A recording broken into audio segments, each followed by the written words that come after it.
All organs, including, I know we focus a lot on muscle, but all organs need amino acids for building blocks that way. Just even daily functions of your liver, think about how metabolically active it is. It needs a lot of protein. Cardiovascular system needs a lot of protein. Yes, biceps, triceps, quads, calves, all of them need a significant amount of protein when you are working out. But you definitely need to increase, and that's why a lot of people don't produce muscle mass even working out.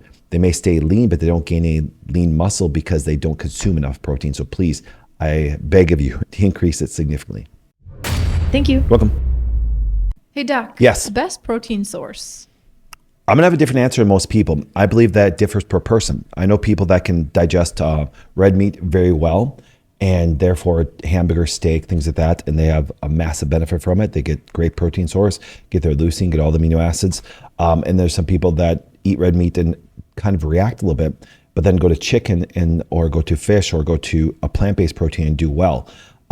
So now, am I going to be more favoritism towards animal-based proteins? I do, just because I can see the benefit of doing it that way. But you're going to find out that some people have some GI distress and sometimes can't handle certain proteins. So I would say, first of all, work with the one that seems to be the easily digestible. And then obviously, if you can move more towards some red meat, that way you're going to get some other benefits you may not get from other proteins. Okay, thank you. Welcome. Hey, Doc. Yes. Do you think eggs are a good source of protein? I think the eggs are absolutely fantastic in many ways. And even if you go a little duck egg a little bigger, you get a little bit more protein. Now, there is a lot of egg allergies. You're talking to somebody right here that, once again, that even had an IgE of egg at one time. The reason I say that is because I recently had it done again, and it wasn't there over the last couple of years. But besides the point, eggs can bring some massive benefit. And once again, there are some people that seem like they cannot tolerate eggs. They can be allergic. They cannot have sometimes the amount of hydrochloric acid in their stomach needed to break down proteins. So therefore, overall, I still think egg is an amazing source of protein. Thank you. You're welcome. Hey, Doc. Yep. Is store-bought rotisserie chicken a good source of protein? I actually get them all the time. I actually go to our local Fresh Time, and they even have the organic ones there. And literally in the pinch, I want to grab something for lunch, I would literally take my hands, dig into the chicken, eat it.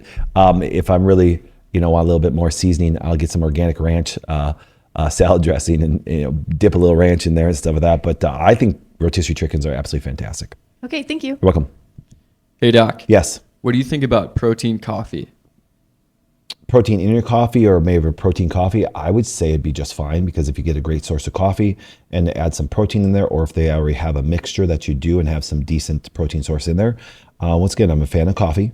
I'm a big fan of protein. So I think if it's in combination, that's why I even like seeing people add some collagen or, some other powder into their coffee, which just makes it just a little bit more health beneficial. So I do like it.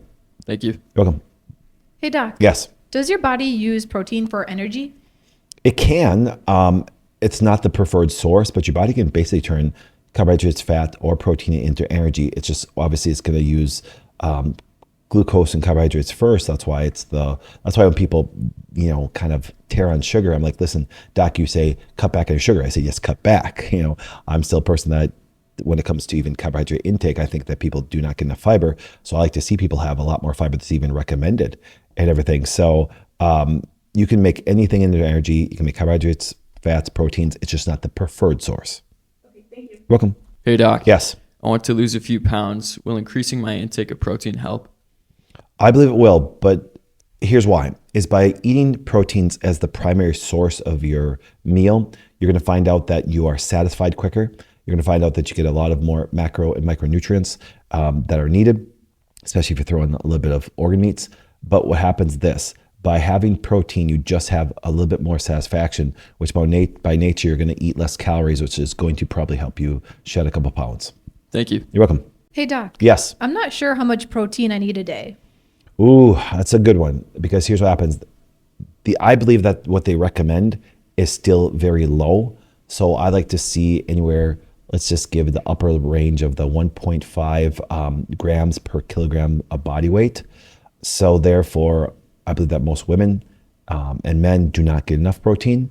I see massive benefit from pushing women to eat protein and as much as possible. And believe it or not, they haven't really studied the upper limit of how much protein someone can consume. So there's still some unknowns, but I would tell you right now, applying it clinically, women especially, now men included, but women especially don't eat enough proteins. Okay, thank you. You're welcome. Hey, Doc. Yes. I want a better overall diet. Where do I start? I would start by, number one, reducing the ultra processed food. Then once you do that, you can actually move into put the number one thing on your plate is protein. Okay, some good protein source and a significant amount, and then build your plate around it. So for example, when I want to eat, I'll say, okay, what's my protein source? And I like to see fiber in some cruciferous. So I'll say I'm having Brussels sprouts, broccoli, cauliflower, arugula. See, I'm going to go to my things, and then I'm going to go to some fruit source. So I do like my berries the most. I do like kiwis a lot. And so therefore I'm going to, center around the protein, some cruciferous, some fruit. And so I'm going to get a significant amount of fiber, but also the metabolism that's supported by your liver, by the cruciferous that's there, the polyphenols and other nutrients that I can get from that meal is significant. And having really minimally, if not processed anything within that diet is going to be a significant change in your health. Thank you. You're welcome. Hey, Doc. Yes. Is canned fish a good source of protein? I think it is. If you walked into my kitchen here at the headquarters here, I have sardines, I have cod livers, and they're fantastic protein sources. But not only protein sources, but just overall high macro, high micronutrients, good fats, good carbohydrates, wonderful, amazing essential proteins that are necessary. So I do like certain canned fish that I think are massively beneficial. Okay, thank you. You're welcome. Hey, Doc. Yes. What's a good high protein smoothie? There's actually meat extract powders. There's hemp. If you can find a really good source of whey. Now, once again, I know that's so controversial, but there are, because once again, whey is a little higher process, but there are really good whey proteins out there. And what I'm looking for when you look at whey is the leucine content. There are other sprouted, there's like a sprouted brown rice one. There's many things that you can put into a smoothie that would work really well. Now, I know a lot of people ask me about soy. I'm not against soy. I'm not for soy oil either, because I see the benefits and consequences of both. But I also see that if it's sourced really well and minimally processed and fermented, that could be quite well. But I would stick with some of those initial ones I said. Thank you. Welcome. Hey, Doc. Yes. How to find high protein foods on the go? Oh, I do it all the time. Remember, guys, I travel a lot. So I can literally run into, even any grocery store. It doesn't even have to be a Whole Foods or a Fresh Time or other major, more organically held things that way, and just get some good old beef sticks. I do like, because it's just I can handle dairy quite well. So I do like certain cheeses. I went into Whole Foods the other day and got an amazing Parmesan cheese that's just loaded with K2 and snack on it that way. So I'm just really going towards my protein sources that are on the go, and beef sticks are probably one of the things I travel with the most. Okay, thank you. You're welcome. Hey, Doc. Yes. What is the best time of day to eat protein? Well, you want to eat it through the day, but if someone's going to just eat one meal, which I don't encourage, I would actually encourage them to eat it in the morning. They just show that the benefit of eating breakfast in the morning has such a metabolic energy and other effects on the body that I think are just so beneficial that I just don't want to see people skip breakfast, especially if you're a woman. I just would love to see if people say, well, Doc, I'd like to time restrict my eating, then eat from breakfast till like 2, 3, 4 o'clock, and then don't eat the rest of the night. Because the benefits of what you get from the meal of eating in the morning, even if you eat the same meal at night, is a little different. Thank you. Welcome. Hey, Doc. Yes. Is peanut butter a good source of protein? Well, it's very controversial because peanuts seem to be have a fungus and different bacteria that overgrow on a regular basis. So they show there's a lot of problems with it. But if you, once again, there's your sourcing, and make sure that you get a phenomenal peanut butter source. And I don't want to talk about any brands because I'm not brand specific. It's just that there's a peanut butter that I get that I absolutely love, and it's a very good source. But be cautious with the average peanut butter because of certain funguses that can overgrow on it. Okay, thank you. You're welcome. Hey, Doc. Yes. Do you like whey protein? Once again, controversial on this one. I personally do, as long as I know that the manufacturing, the processing is done well. And with the proper dairy that's used. So if I have a good organic sourced dairy processed properly, I do see a benefit to whey. I do like the fact that it has a significant amount of leucine. Now, once again, is whey going to be the dominant food source that I'm going to be doing? Absolutely not. But I've seen some very good whey shakes out there that did a really good job. It's just that, once again, I think the vast majority don't. So that's why I think it's a bad rap. Thank you. Welcome. Hey, Doc. Yes. Any good nuts that have high protein? Well, I can honestly tell you this. When I look at nuts, I really like walnuts a lot. There's just more benefit than even the protein there is the omega-3s. The omegas that you get from there, I think, are massively beneficial. Nuts in general have a decent source of protein. Some have a little higher fat content. Some have a little bit higher sugar content. I do love nuts and walnuts and macadamia nuts a lot. I think there's massive benefits, decent protein source, decent fatty acid source. Definitely dig into those. And I think if you mix them with some good trail mix, boy, they actually have some great benefits and also taste great. Okay, thank you. Welcome. Hey, Doc. Yes. What is the protein challenge? So in July, what we're going to do is we're going to challenge people for a whole month is to make the primary food source around your plate, not just protein, but make protein your number one source and eat enough of it. We're going to show you to try to calculate a guesstimate of what you need for protein per day. And if you think you're eating enough protein, believe it or not, you're probably not. You need to add into it. I can honestly tell you can be a petite woman and still, I would say, eat over 100 grams per day. So therefore, we're going to challenge people for the month of July to make protein their primary source of food and then to increase it. And now, once again, it's not saying that we're not going to encourage you to eat vegetables or fruits. Absolutely we are. It's just that we're going to say, listen, can you at least bring up the amount of protein that you are eating per day and watch the benefit that does come from it. Cool, thanks. You're welcome. Hey, Doc. Yes. What parts of our bodies are made of protein as a primary component? All of them. People don't even realize your bone is a lot of protein and everything. So amino acids are so vital to regeneration. That's why we talk about being in health restoration clinics. I think that's why I've been so focused on protein my whole career. And people just seem to consume way too much sugar. So that's why I tell people, too much sugar high for a long period of time is detrimental. Plus, on top of it, when you eat a lot of sugar, you're not getting a lot of protein. So if you start with protein, you're going to find yourself eating less sugar. So therefore, calorie intake is going to change. And the amount that you eat is going to change because proteins are more satisfying. So it's essential for every system of the body, from your toes to your head. Thank you. Welcome. Hey, Doc. Yes. Is cheese a good source of protein? Well, let's start here. If you have an allergy to dairy, you're not going to want to eat it. There are a significant amount of our population that cannot tolerate dairy. Now, once again, I'm not that person. I do extremely well with dairy. So there's certain cheeses I absolutely love, and I have them on a regular basis. But then therefore, I also add goat and sheep cheese into my diet. So I do have cow dairy.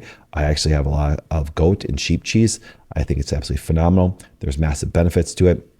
I love a certain cheese, dairy cheese, in a Parmesan that actually has the highest form of K2 out there, which actually is very cardiovascular protective.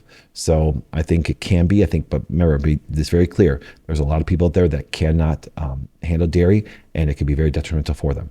Thank you. Welcome. Hey, Doc. Yes. Should I eat the full egg or just the egg whites? Oh my goodness, the full thing. The full thing. Okay, we need the full egg. We have so fell into this trap of eating cholesterol is so bad for you. It's been a very big misconception because there's a difference between our dietary aspect and what happens with our liver. With the vast majority of our cholesterol is actually produced by our liver. So therefore, once again, when you are on the right track and exercising and having a very minimally processed diet, doing all the lifestyle things, and once again, eat that whole egg and enjoy the process. Now, once again, I have to, conglomerate the vast majority of my egg into duck eggs, just because of my past history. I'm still a little nervous to consume chicken eggs, even though I can seem to handle them, considering the fact that I had IgE at one time. Okay, thank you. Yep. Hey, Doc. Yes. Should I gradually consume protein throughout the day or at big meal times? Ooh, that may differ per person. I think that I've seen people do both and succeed. If you're going to eat a meal, obviously you're going to have a little bit more higher amount of protein. If you consume it through a day, obviously it's rationed out a little bit more. I know patients that did, 4 times a day, or even a beef stick here and beef stick there, and got their protein taken and did really well. And I know people that eat 2 meals a day and do really well. Remember, everybody's body has to be treated different because there's certain lifestyle things and stress things. I'm trying to always tell women, please try not to eat a lot when you're highly stressed. Now, once again, what I mean by that is this: I still want them to get all their food in for a day, but if all of a sudden they're having a very stressful time, maybe wait till a meal a little bit later to actually eat it, because I want to make sure you get the best benefit from it. Thank you. Welcome. Hey, Doc. Yes. I literally can't eat that much food. Can I supplement something? Well, I'm hoping that you don't supplement and stuff. I'd rather see you do eat meals, but there are people that just don't tolerate that much food or don't like to eat that much. Can you do like a protein shake and stuff like that? Yes. I am a big fan of protein shakes, as long as there's significant amount of good ingredients and some variety in there that way. But obviously, if I can get you to eat protein through the day, I'd rather see that. But I have no problem with a protein shake. Okay, thank you. Welcome. Hey, Doc. Yes. Should I focus on more lean meats or is any meat okay?